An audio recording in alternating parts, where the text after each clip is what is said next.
నిర్ణయ కాలము. ఇది కేవలం అబ్రహాము కోసం మాత్రమే కాదు.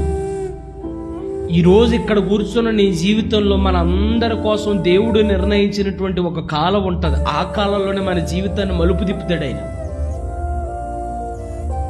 ఆ సమయంలోనే మన జీవితాన్ని మలుపు తిప్పుతాడు ఆయన. ఆ సమయంలోనే ఒక ఆశ్చర్య కార్యాన్ని జరిగిస్తాడు ఆయన. ఆ సమయంలోనే ఒక అద్భుతమైన కార్యాన్ని జరిగిస్తాడు ఆయన.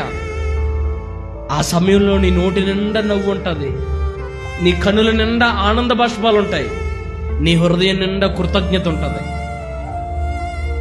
ఏ కాలం? నిర్ణయ కాలం. దేవుడు నిర్ణయించినటువంటి కాలం నీ జీవితంలో ఉంది.